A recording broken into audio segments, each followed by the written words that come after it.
ইসলামপুরে slab মেরামতকে কেন্দ্র করে চাঞ্চল্য। অভিযোগ, শনিবার সকালে ইসলামপুর থানার ৫ নম্বর ওয়ার্ডের কাউন্সিলরের প্রতিনিধি রঞ্জিত দে এক ব্যক্তিকে অকথ্য ভাষায় গালাগালে ও মারধর করেন বলে অভিযোগ অনুযায়ী চিরঞ্জিত পাল নামে এক ব্যক্তি পাড়ার একটি ভাঙা স্ল্যাব মেরামতের আবেদন জানাতে যান রঞ্জিত দের কাছে। তিনি অভিযোগপত্রের রিসিভ কপি চাইলে সেখান থেকেই শুরু হয় বচসা। অভিযোগ, এরপরই রঞ্জিত দে তাঁকে গালাগালি করে মারধর করেন। পরবর্তীতে চিরঞ্জিত পাল ইসলামপুর পৌরসভা চেয়ারম্যানের কাছে লিখিত অভিযোগ দায়ের করেন। চেয়ারম্যান বিষয়টি খতিয়ে দেখার আশ্বাস দিয়েছেন। আমাদের পাড়ার ৫ নম্বর ওয়ার্ডের যিনি কাউন্সিলর রয়েছেন ওনার হাজব্যান্ড সম্বন্ধে আমি একটা আজকে মাস পিটিশন কমপ্লেনের আমি জমা দেওয়ার জন্য এসেছি। এই ঘটনাটা হচ্ছে আপনার শনিবারের দিনের ৮ তারিখ, সেদিন ৮ নভেম্বর। তো আমি তার আগের দিন ঠিক ৭ তারিখে আমি আমাদের পাড়ার যিনি কাউন্সিলর আছে পূর্ণিমা সাহা দে, ওনার যে হাজব্যান্ড রণজিৎ দে, তো অ্যাকচুয়ালি উনি সব কিছু দেখে আগাগোড়া। উনি যবে থেকে কাউন্সিলর রয়েছেন উনি প্রতিনিধিত্ব করেন ওনার মিসেসের হয়ে, উনি সব জায়গায় আসে। তাই আমরা পাড়ার সকল বাসিন্দা ৫ নম্বর ওয়ার্ডের ওনাকেই আমরা কাউন্সিলর বলে মানি এবং সেইভাবে ওনাকে আমরা সম্মানটা দিয়ে থাকি। তো যে কোনো সুবিধা অসুবিধা হলে আমরা আমাদের রণদার সঙ্গেই আমরা যোগাযোগ করি।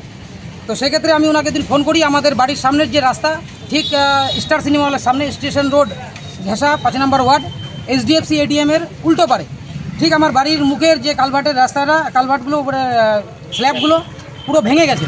তো তাতে যাতায়াতের অসুবিধা হচ্ছে এবং হচ্ছে কোনো একটা টোটো ঢুকবে অসুবিধা, বা গলিতে বয়স্ক লোক বা বাচ্চা মানুষরা আছে যাদেরকে স্কুলে নিয়ে যেতে আসতে হয়। তো এটাকে কেন্দ্র করে আমি অনেকদিন ধরেই পাড়াতে একে অপরের সঙ্গে আমাদের কথা হচ্ছে যে এটাকে একটা যদি আমরা বলি কাউন্সিলর স্যারকে আর চেয়ারম্যান স্যারকে যদি বলি তাহলে আমাদের একটা সমাধান একটা পার্মানেন্টভাবে হবে। তো আমি সেই মোতাবেক আমি আমাদের কাউন্সিলরকে ফোন করে জিজ্ঞেস করি যে এরকম দাদা এরকম ভেঙে গেছে, এটা কী করা যায়। তো উনি আমাকে উপদেশ দিলেন যে তুমি একটা কাজ করো, চেয়ারম্যান সাহেবকে একটা লেটার করো, সেই লেটার করলে তোমার কাজটা তাড়াতাড়ি সুবিধা হবে। তো ওনার কথা মতো আমি ৮ তারিখ একটা চিঠি লিখে আমি সেটা চেয়ারম্যান সাহেবের কাছে জমা করি এবং তার কাছ থেকে আমি রিসিভ নিয়ে যাই এবং উনি আমাকে তার সাথে সাথে ইঞ্জিনিয়ার সাহেবের ঘরে পাঠান, শওকত আলী স্যার যিনি আছেন, ওনার কাছে আমি গেলাম। তো স্যার আমাকে বললেন যে ওই দিন শনিবার ছিল, তো বললো রবিবারের দিন তো ফাঁকাই আছি, তো রবিবারের দিন আমি তোমাকে ফোন করে যে কোনো সময় আমি তোমার পাড়াতে বা তোমার বাড়ির সামনে আমি যাব, দেখে নেবো বিষয়টা কী আছে। তো ওনার কথা মতো আমি বেরিয়ে পৌরসভার এই গ্রাউন্ডের থেকেই আমি আমাদের রণদাকে ফোন করি, যিনি হচ্ছে কাউন্সিলরের ভূমিকা পালন করছে ওনার স্ত্রীর হয়ে। তো ওনাকে ফোন করি যে দাদা আমি তো চেয়ারম্যান সাহেবকে আমার রিসিপ্টটা দিয়েছি, তো কপি টুটা তুমি চেয়েছিলা, উনি বলেছিল একটা কপি টু করলে আমাকে দিয়ে দিও, তো কপি টুটা তোমাকে দেবো, তুমি কোথায় আছো দাদা। তো উনি আমাকে বললো আমি বাড়িতে আছি, তুমি চলে আসো। তো ভালো মনেই বললো। তো আমি ওনার বাড়িতে এখান থেকে সোজা ওনার বাড়িতেই আমি যাই। বাড়িতে গিয়ে দেখলাম উনি দোকানে বসে আছে ওনার মেডিসিন শপে। তো ওনাকে আমি ওই চিঠিটা হাতে দিই, চেয়ারম্যান সাহেবের রিসিভ করা কপিটা আমি দেখাই যাই যে চেয়ারম্যান সাহেব রিসিভ করেছে। তার সাথে সাথে ওনার যে কপি টু লেটারটা আমি ওনার হাতে দিই। হাতে দেওয়ার পরে যেটা আমরা জানি একাধিকবার আমরা ইসলামপুরে বিভিন্ন প্রশাসনিক স্তরে বা যে কোনো জায়গায় একটা শিক্ষিত সমাজে যখন আমরা লিখিত কোনো চিঠি আমরা কাউকে দিই, সেই চিঠির কিন্তু সে হাতে নেওয়ার পরে সে কিন্তু একটা রিসিপ্ট দেবে, এটাই আমরা জানি, এটাই নিয়ম। উনি একজন কাউন্সিলর। তো উনি আমাকে বললো যে আমি তোমাকে রিসিপ্ট দেবো না বা আমি তোমাকে রিসিপ্ট দিতে বাধ্য নই, এটার প্রয়োজন পড়বে না, ঠিক আছে তুমি যাও। তো আমি বললাম যে ঠিক আছে তুমি যেহেতু রিসিপ্ট দিবা না আমার কোনো অসুবিধা নেই। উনিকে আমি ফার্দার, আমি যে ঈশ্বরকে মানি আমি তার দিব্যি খেয়ে বলতে পারি আমি তাকে ফার্দার সেকেন্ড টাইম কোনো রকম ফোর্স করিনি বা কিচ্ছু বলিনি, কারণ ওনার সঙ্গে দীর্ঘ যত বছর ধরে উনি কাউন্সিলর রয়েছে ওনার সঙ্গে কোনোদিনও আমার কোনো ব্যক্তিগত বিবাদ নাই। তখন ওনার দোকানে শুধু একজন স্টাফ, কম বয়স্ক একটা ছেলে ওনার যে স্টাফ, তখন উনি শুধু দোকানে মজুদ ছিল আর আশেপাশে কেউ ছিল না, আমি ছিলাম আর আমাদের রণজিৎ দে ছিলেন আর ওনার স্টাফ ছিলেন। তো আমি ওনাকে যখন উনি বললো যে দেবে না তখন আমি ওই প্রসঙ্গটা ওখানেই ছেড়ে দিলাম যে না ঠিক আছে যখন দেবে না, তাই বললাম ঠিক আছে যখন তুমি দিবা না কোনো অসুবিধা নাই। এবার আমি রিসিপ্টটা যেটা আমাদের চেয়ারম্যান সাহেবের রিসিভ করা রিসিপ্টটা আমি হাতে নিলাম, হাতে নিয়ে আমি বেরোবো। তখনই হঠাৎ করে জানি না উনি কার রাগ উনি আমার উপরে ঝাড়লেন আমি জানি না, নাকি আমার সম্বন্ধে ওনার গুপ্ত রাগ ভিতরে ছিল সেটাও আমার অজানা। উনি আমাকে হঠাৎ করে আমাকে চেঁচিয়ে উঠলো, যেটা আমি পাড়ার মানুষের কাছে অনেকের কাছে পরে শুনতে পারলাম ওনার নাকি এটা স্বভাব, পাড়ার একাধিক মানুষের সঙ্গে উনি এরকম দুর্ব্যবহার করেছে। তো সেক্ষেত্রে আমি বললাম যে তুমি চিৎকার করছো কেন, তুমি যখন বললো রিসিপ্ট দেবা না আমি তো চলে যাবো। তখন উনি আমার পরিবার সম্বন্ধে যাচ্ছে তাই গালাগালি শুরু করলো, আমার বাপ মা তুলে উনি অবধি গালাগালি করলো, ওনার স্টাফ ওখানে মজুদ ছিল। আমি ওনাকে বারবার রিকোয়েস্ট করছি যে রণদা তুমি যখন বললা দিবা না আমি কিন্তু তোমার কাছে দ্বিতীয়বার কোনো ফোর্স করিনি, তো তুমি আমার ফ্যামিলি তুলে বাপ মা তুলে গালাগালি করছো না, ওনার তোমার কী ক্ষতি করেছে, গালাগালি করছো কেন, হ্যাঁ তুই বেশি বুঝিস তোকে মুখ করে নেবো, তোর সম্বন্ধে এই আছে ওই আছে, নানান মানে অশ্লীল যে গালি আমি এখানে আপনাদের সামনে বলতে পারছি না, এত অশ্লীল। তো তারপরে কী করলো, তা বললাম যে ঠিক আছে, তা আমি ওনার দোকান থেকে বেরিয়ে যাবো। তো উনি সাথে সাথে শওকত আলী স্যারকে, ইঞ্জিনিয়ার সাহেব যিনি স্যার আছে উনাকে উনি ফোন করলো সাথে সাথে আমাদের রণজিৎ দে ফোন করে বললো যে তোমার কাছে যে ছেলেটি গিয়েছিল এই মুহূর্তে ও আমার এখানে এসেছে, তো আমার এখানে এসেছে কাজটা করার জন্য, তো ওই ব্যাপারটা তুমি দেখো। তার পাশাপাশি উনি শওকত আলী স্যারকে বললেন যে আমিও উনি আমাকে রিসিপ্ট দিয়ে চিঠি দিয়ে আমার কাছে রিসিপ্ট চাইছে। তো আমি সাথে সাথে বললাম দাদা এই কথাটা তোমার ওই স্যারকে বলার তো কী দরকার আছে। তো বলো তুমি বেশি বোঝো, তুমি রিসিপ্ট। আমি বললাম যে সব জায়গায় যেমন চিঠি দিয়ে আমি রিসিপ্ট কি আমি এর ভুল কাজ করেছি? আমার ইসলামপুরের পাবলিকের কাছে জনতার কাছে আমার এই প্রশ্ন থাকলো, আমি চিঠি দিলে কি আমি রিসিপ্ট নেবো না? আজকে তো চেয়ারম্যান সাহেবকে আমি চিঠি দিলাম, কোথায় উনি তো আমাকে রিসিপ্ট দিল, তাহলে উনি আমাকে কেন রিসিপ্ট দেবে না? তারপরে হচ্ছে উনি আমি বললাম যে তাহলে আপনি ইঞ্জিনিয়ার সাহেবকে দেন ফোনটা। উনি উনাকে জিজ্ঞেস করছে যে আমি ওনাকে রিসিপ্ট কেন দেবো। তো ফোনটা উনার ফোনটা আমার হাতে আমাকে ধরিয়ে দিলেন। তো আমি স্যারকে বললাম যে স্যার আপনার সঙ্গে তো কথা হলো, আপনি বললেন কালকে আসবেন। হ্যাঁ বললাম স্যার ওনাকে শুধু আমি রিসিপ্টটা দিয়ে চিঠিটা দিয়ে বললাম রিসিপ্ট দেওয়ার জন্য, তো উনি বললো দেবেন, আমি ফার্দার ফোর্স করিনি। এই বলতেই উনি আমার কান থেকে ওনার ফোনটা কেড়ে নেয়, ওটা ওনারই ফোন ছিল। কেড়ে নেওয়ার পরে যাচ্ছে তাই আবার গালাগালি শুরু করে। তখন তার মধ্যে থেকে আমাদের পাড়ার দুজন আরও দাদা আছে, একজন জপাদা আছে, হ্যাঁ উনি এলো, জানি না ফোন করে ডেকেছে কিনা, প্লাস মৃণাল কান্তি শাহ, মৃণালদা ছোটোবেলা থেকে ওনাকে আমরা দেখেছি পাড়ার আমাদের পাড়ায় বাড়ি। উনি এলো, ওনার দোকানের স্টাফটা ছিল। তো তারপরে উনি যখন কান থেকে যখন ফোনটা উনি নামিয়ে দিল, কান থেকে ফোনটা নামিয়ে দেওয়ার পরে বললো তুমি বেশি বোঝো, তুমি উল্টাপাল্টা কথা বলছো, তুমি ইঞ্জিনিয়ার সাহেবকে তুমি অপমান করছো, তুমি ইঞ্জিনিয়ার সাহেবকে গালাগালি করছো, এই জাতীয় কথা আমাকে বলতে লাগলো। আমি বললাম যে আমি কোথায় গালাগালি করলাম? তাহলে স্যার দাদা আপনার ফোনে কথা বলেছি, আপনি রেকর্ডিং শোনেন, আপনার ফোনে তো কথা বললাম, তো আমি তোমাকে রেকর্ডিং দেখাতে বাধ্য নই। আমরা তাহলে সিসিটিভি ফুটেজ দেখান। ও বলে আমি সেটাও তোমাকে দেখাতে বাধ্য নই, আমার দোকানের ভিতরে সিসিটিভি নেই। এই বলতেই উনি আবার পুনরায় ফোন করলো আমাদের ইঞ্জিনিয়ার সাহেবকে, ডেকে পাঠালো ওনার দোকানে। তো ওনার রণদার দোকানে ইঞ্জিনিয়ার সাহেব ওনাকে পৌঁছালেন। তখন ইঞ্জিনিয়ার সাহেব ছিল আর ওনার দোকানের স্টাফ ছিল, আমাদের মৃণালদা ছিল, মৃণাল কান্তি শাহ, প্লাস হচ্ছে জপদা ছিল। হ্যাঁ এদের সামনে আমাকে গালাগালি করতে লাগলো। এবং যখন ইঞ্জিনিয়ার সাহেব ঢুকলো তো তখন ওনার দোকানের ভিতরেই, তো আমি স্যারকে বললাম যে স্যার আপনার সঙ্গে দেখা করে এলাম, তাহলে এখানে 6-7 জন দাঁড়িয়ে আছে, প্লিজ আপনি সত্য কথাটা বলেন যে আমি।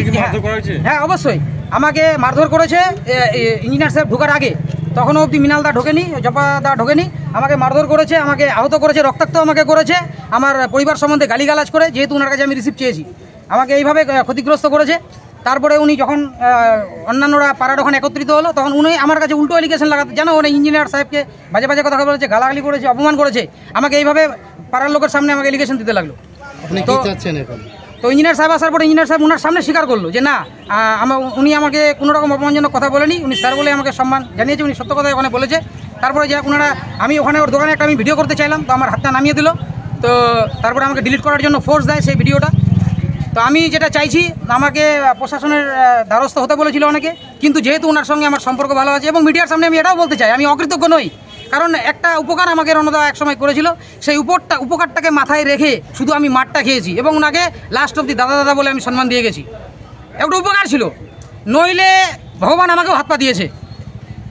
এখন আপনি কি চাচ্ছেন? তাই আমি পৌরসভার চেয়ারম্যানের কাছে এসেছি, স্যারকে আমি ফোন করে বিষয়টা জানিয়েছিলাম, স্যার বলেছে ঠিক আছে আমি বিষয়টা দেখবো, উনি মেরে এটা অন্যায় করেছে, এটা ওনার উচিত হয়নি।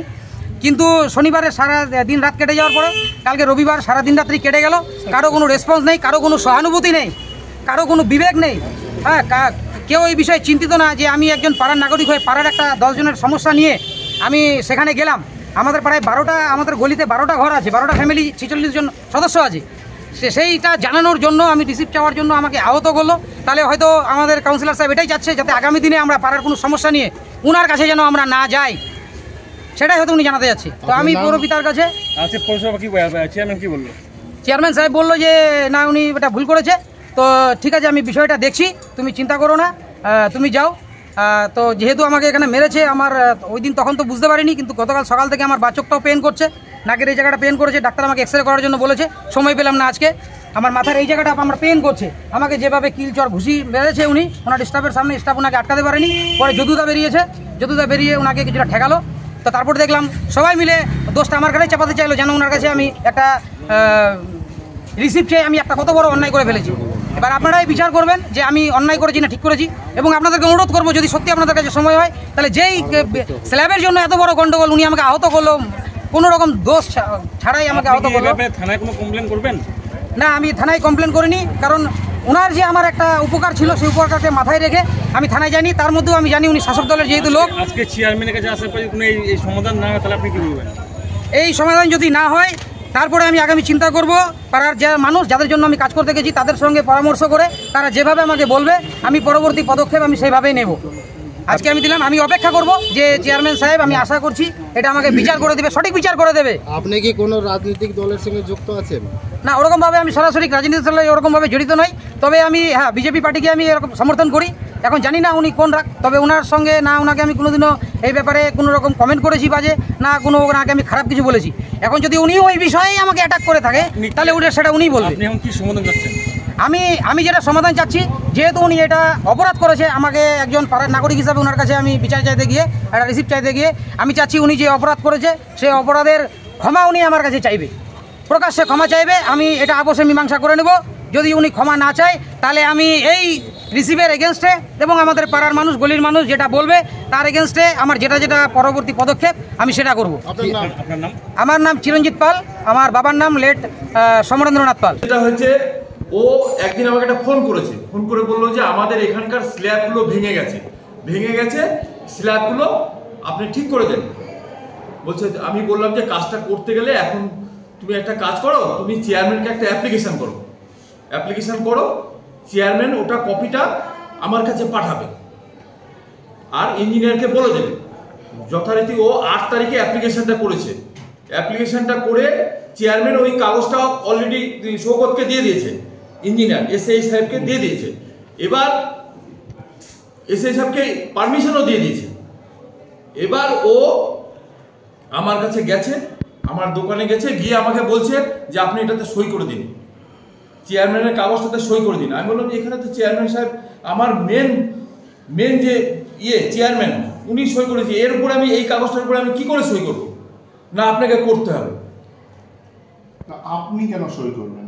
মানে কেন আপনাকে কেন সই করতে বলছেন? মানে ওর বিশ্বাস হচ্ছে না যে মানে ও যে দিয়েছে। আমি বলেছি এটা তো চেয়ারম্যান সাহেব সই করে দিয়েছে, চেয়ারম্যান আমার অথরিটি, মেন অথরিটি, উনি সই করে দিয়েছে, তার উপরে আমি কেন সই করবো? না, আপনিও বা সই করবেন কেন? আপনার স্ত্রী তো কাউন্সিলর। হ্যাঁ, আচ্ছা, এবার আমি কি বলেছি, এবার আমি ওকে ওর সামনে থাকা অবস্থায় জিজ্ঞেস করবেন। আমি ফোন করেছি শৌকতকে বললাম, শৌকত, চেয়ারম্যান সাহেব বলে, হ্যাঁ রণদা, এটা আমাকে চেয়ারম্যান সাহেব দিয়েছে, এটা আমি তুমি ওই কাজটা করে দাও। এবার আমি ওকে আমার মোবাইলটা ওকে দিয়ে দিয়েছি। এবার দিয়ে বলছি যে তুমি ইঞ্জিনিয়ারের সাথে কথা বলে নাও। এইটুকুই হয়েছে আমার সাথে। ও একটা অভিযোগ করছে যে সই চাওয়া নাকি তার অপরাধ, বা কাউকে কমপ্লেন রিসিভ কপি কাউকে যদি চাওয়া অপরাধ হয়। আমি ওকে বলছি রিসিভ করে দিতে আমার অসুবিধা নেই, কিন্তু আমি চেয়ারম্যান সাহেব যেটা সই করেছে, চেয়ারম্যান সাহেব যেটা করেছে, সেটাতে আমি কোথায় সই করব? আমি এটা ওকে বোঝাবার চেষ্টা করছি, ভাই তোমার কাজ তো হয়ে যাচ্ছে, তুমি কেন এরকম করছো? জানি না এখন কেন করছে। উনি অভিযোগ করছেন যে ওই রিসিভ চাওয়াতে নাকি আপনি অনক্ষত্য ভাষায় গালাগালি করেছেন এবং মা বাপ আমাকে গালাগালি করছিল। ওরা আমি আরো অনেক কিছু বলতে পারি, পারিবারিক কথা বলা আমার উচিত না, আমি ওই লাইনে যাবও না। যাবো যখন আমার কাছে কাগজটা আসবে আমি যাবো বলতে আমি করে দেবো। তো মারামারির ঘটনাটা, শুনুন, মারামারি কিছু হয়নি। হ্যাঁ, ওই যে বলছে নাকে মেরেছি, নাকে মারলে তো নাকটা ফেটে যাবে, কেন মিথ্যে কথা বলছে? কিছু মারামারি হয়নি, আমি তো জোরে কথা বলি, তোমরাও জানো। ওর রক্ত হওয়া ভিডিও ফুটেজ শোনেন না, ও তো ওখানে ভিডিও ছিল, জিজ্ঞেস করুন না, আমি মিথ্যে কথা বলবো না, এ তো ছিল, মানে মারামারি। আচ্ছা, আরেকটা কথা হলো, অর্ধেক কথা বলেছে। আরেকটা কথা, ব্যাপারটা হলো কি বলুন তো, ও আমাকে যে ইনফরমেশনটা করেছে, রং ইনফরমেশন করেছে, ওর গাড়ি ঢুকিয়ে দিয়ে ওই স্ল্যাব ভেঙেছে। আমি যদি তখন জানতাম তাহলে আমি চেয়ারম্যান অবধি করতে দিতাম না, বলতে হবে তুমি ভেঙেছো, তোমাকে করতে হবে। ওর গাড়ি ঢুকে ভেঙেছে, ওই কথাটা বলেনি এখানে, বলে স্ল্যাব ভেঙেছে, ও গাড়ি ঢুকিয়ে স্ল্যাব ভেঙে দিয়েছে। ওটা আমি কালকে গিয়ে জেনেছি, কালকে আমি ওখানে গেছি, বলেছি ওর গাড়ি ঢুকাচ্ছিল, গাড়ি ঢুকানোর সময় 4 চাকা বলতে লোডেড গাড়ি, ওর বাড়ির মালপত্র ঢুকাতে গিয়ে লোডেড গাড়িতে স্ল্যাব ভেঙেছে। এই কথাটা আমি কালকে জেনেছি। তাহলে তো আমি চেয়ারম্যানকে বলতাম না যে ওটা করে দিন, আমি বলতাম ভাই যে ভেঙেছে সে করবে, সেটা আমি কালকে জেনেছি। না হলে আমি বলেছি ওকে চেয়ারম্যানের কাছে যাও, অ্যাপ্লিকেশন করো। এই এখন কি বলবো, এখন যদি কেউ বলে, এখন আপনারা চলে আসছেন, ও রিপোর্টিং করছে, আপনারা রিপোর্ট নিচ্ছেন, তো এখানে কি বলবো? আর যে ওর যেটা কানের এখানে যেটা দেখছেন, ওটা ওর চশমার ইয়ে থেকে খোঁচা লেগেছে। ওকে জিজ্ঞেস করুন ওকে মেরেছে কিনা, মিথ্যে কথা বলছে তো। ঠিক আছে। মিথ্যে কথা বলছে, তো এর এই উত্তরটা কি হয়? আর আরেকটু জানতে পারবেন সত্যটা, ওখানে এরিয়াতে যান, এরিয়ার লোক বলবে সত্যটা বলবে 1 নম্বর। আর আরেকজন বলতে পারবে শওকত। আমি শওকতকে এইটুকু আমি বলতে পারি, শওকতকে ওর সামনে শওকতকে ফোন করে বলেছি যে ওর কাজটা করে দাও। আমি এটা বলতে বারণ করতাম যদি আমি জানতাম ওর গাড়িতে ওই স্ল্যাবগুলো ভেঙেছে। হ্যাঁ, আরেকটা কথা বলে দিচ্ছি এখানে, ওই স্ল্যাবগুলো আমি অলরেডি প্রিপারেশন নিয়ে নিয়েছি, ইঞ্জিনিয়ারকে বলেছি। আমি পার্সোনালি, যেহেতু আমার এরিয়া, আমি ওই কাজটা করব, ওর স্বার্থে করব না, পাবলিকের স্বার্থে আমি কাজটা করে দেবো। আর আরেকটা জিনিস বলছে, কোনো পার্টিরগত ব্যাপার এখানে নেই। আপনাদের যদি যেটা মনে হলো, আপনি প্রথমে যে কথাটা বললেন, ওকে জিজ্ঞেস করবেন পার্টিগত কোনো ব্যাপার আছে কিনা। যদি ও সত্য থাকে সত্য কথাটা বলবে, আর যদি অসত্য থাকে অসত্য কথা বলবে। আচ্ছা বলছি, এই যে চেয়ারম্যানের কাছে যে অভিযোগ করেছেন, এবার আপনার কি বক্তব্য, কি চাইছেন, আপনি কি চাইছেন? আমি কিছু চাইছি না, পাড়ার লোকই জানে তো, আমি মিথ্যে কথা বলবো না, আর বাকিটা ওর পরিবারের লোকরা জানে। আর আমি আর কিছু বলবো না, আমি সত্য কথাই বলছি, একটা কথা এখানে মিথ্যে কথা বলিনি, অনেস্টলি বলছি। তুমি বিশ্বরূপ আমাকে ভালো মতন জানো, আমি কিন্তু মিথ্যে কথা বলি না। আর যে বলছে না গাড়ি, ও তো খুব খারাপ আছে, এর বেশি কিছু বলবো না। ঠিক আছে।